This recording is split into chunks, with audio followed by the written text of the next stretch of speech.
to Congresswoman Chellie Pingree.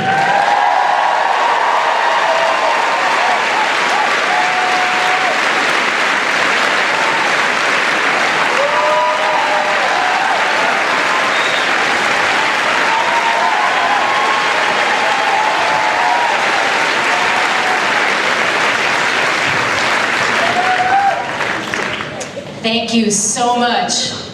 You can tell if it's my turn, they're getting close.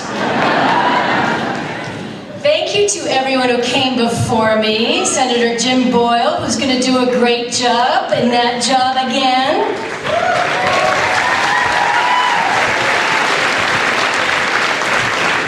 Shenna Bellows, our next United States Senator from the state of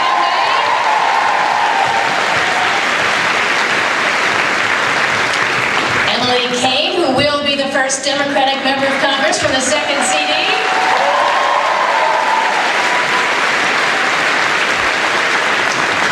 And how exciting to have Hillary Clinton right here with all of us for Mike Michaud.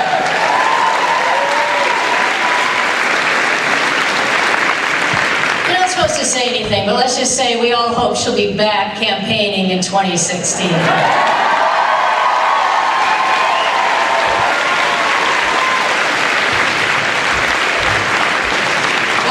Down to it. There's very little time left, and I know you know that. I know that's why you're all here. And the outcome of this governor's race could depend very much on women voting. Especially a lot of women who don't always vote in what's called an off-year election. There's not a presidential campaign, and we all know how busy women and their families are. You're picking up the kids, you're working late, you got an extra shift, you got to stop at the store. It is hard to fit it all in. And I know Hillary is making this special trip because there is no woman who can convince us any better how important it is that women get out and vote this particular election.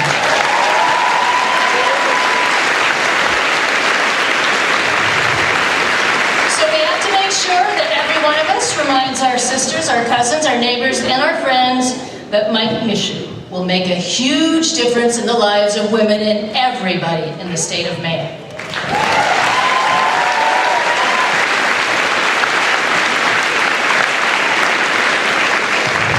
Watched all the debates, you've seen the commercials, many of you know Mike personally, you've shaken his hand, you've talked to him, you know all that he's already done for Maine, and I hope you know where he stands and how good Mike's stand is for all those women who need to get out and vote. Take raising the minimum wage. You know that 6 out of 10 people who receive the minimum wage on their job are women. And some people will try to tell you, oh, minimum wage, that's just a few kids who are in their after-school job. No, tens of thousands of people in the state of Maine are trying to make ends meet on minimum wage. Mike has supported an increase in his time in Congress to $10.10, but more importantly, Mike passed an increase in the minimum wage when he was in the Maine Senate, when he had to work across the aisle with Republicans and Democrats and get both sides of the aisle to vote on that, and Mike did it.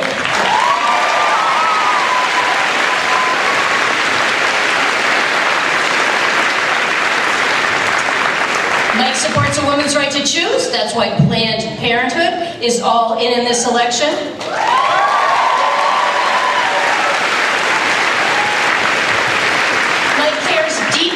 About the education that our kids get. He knows it's the future of Maine. And Mike's not just one of those candidates who check off the box. He went to public school himself, his sister's a teacher, and he cares about things like universal pre-K, and bringing down our class sizes.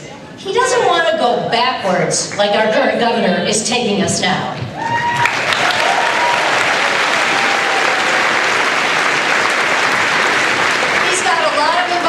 Support behind him because he cares about having a healthy environment, about the opportunities for renewable energy and green jobs here in Maine. He wants to fix the problems related to global warming, and he cares deeply about expanding our local food and farming system and making sure every kid gets a healthy school lunch.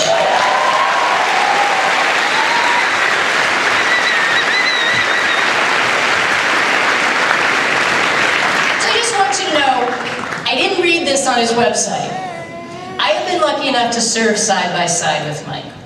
I first got to know him when I served in the state senate in Augusta, and I've been with him for 6 years in the House of Representatives with Mike as our senior member of the House from Maine. You need to know Mike is incredibly well respected by his colleagues. He's well liked. He's considered a very solid member, and people know that Mike stands up for Maine every single day.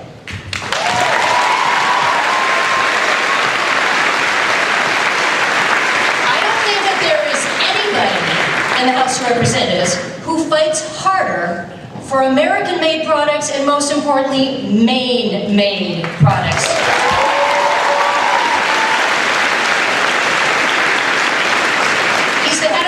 Working group, he knows how bad trade agreements have hurt manufacturing. He knows it from his own hometown.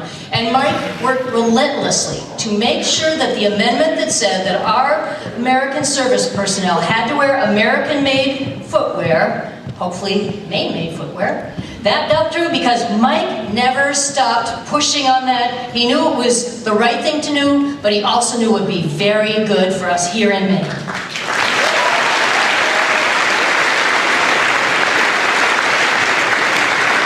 Mike's the senior Democrat on the Veterans Committee, so every day he's fighting for our veterans here in the state of Maine and across the country, fighting for health care, making sure people get the right kind of care if they have PTSD and mental health issues, getting homeless vets off the street. Mike thinks about that all the time. And I want to tell you about one of my own experiences and how it was to work with Mike in the position of the ranking member, the top Democrat of that committee.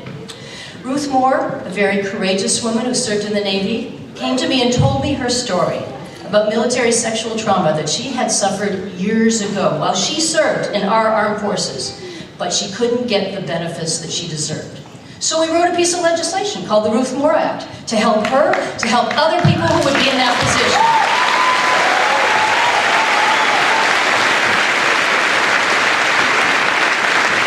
But you know what? It was Mike Michaud, the ranking member on that committee, who shepherded us here through the hearing, made sure everybody got the say, made sure that everybody on his committee heard Ruth's story, and in the end, he worked with the Republicans on the committee and got that very tough bill passed in the House of Representatives, where we can be very proud of what happened.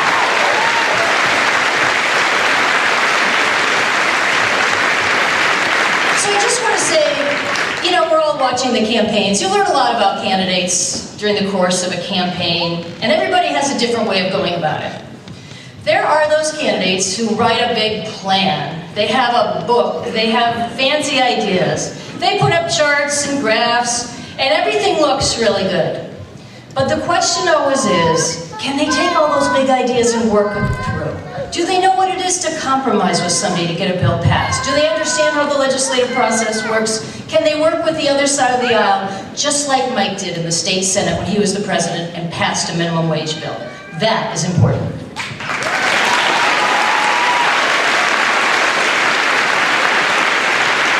Some candidates take their time and they tell you their personal story, which is always good to hear.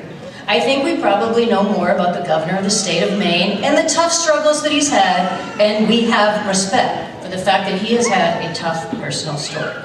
But the challenge is, just telling the story isn't enough if it doesn't reflect on the kind of policy that you support.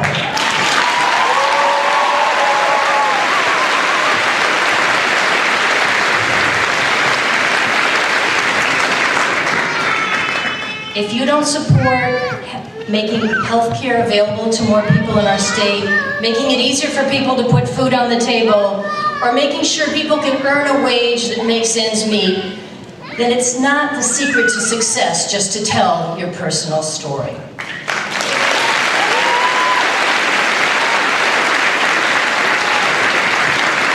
There's a lot of great stories about Mike, and I've heard many, and he often tells them, but Mike doesn't tell you his story over and over every time he gets up to speak.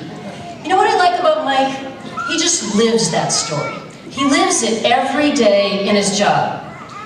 Mike is the son of a mill worker. He's the grandson of a mill worker. And he worked at a paper mill himself. He knows what it is, like so many Mainers, to pack up your lunch pail, put in an honest, hard work, a day of honest, hard work, and come home tired. He knows what it is to care deeply about your community and worry about the mill shutting down. What happens when people don't have jobs? What happens when the high school could be cut in half? You know, Mike cared so much in his community about the pollution of the river that as a young man, he decided to go to the Maine legislature.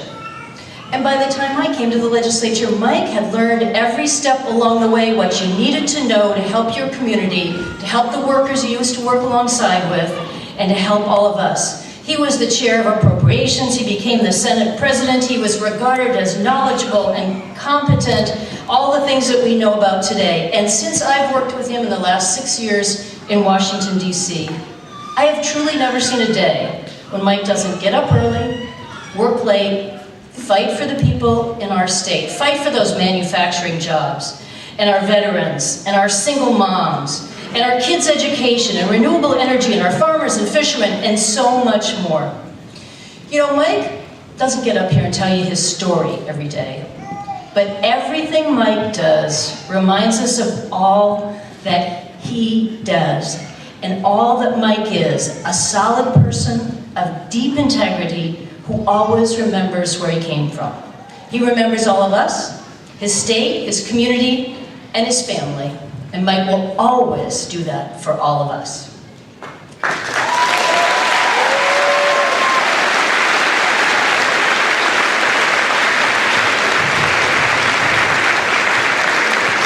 Just want to close with one little story. A few months ago, I ran into Mike in the airport Monday morning. We get on the US Air flight headed back to Washington. And it wasn't that long after that Mike's mom had passed away. I got kind of teared up listening to Mike. Mike was teared up talking about how close they were, how sad it was, how unexpected her departure was, how difficult that was for him. And you know, one of the things that Mike really wanted, and his mom really wanted, was to see him sworn in the Blaine house. Now that's not going to be able to happen. But I know I'm going to do everything in the coming days, in the short amount of time we have to win this election. I know Mike is going to do everything in the coming days to get him to the Blaine house. So let's all of us win this one for Maine, for all of us, and for Mike's mom.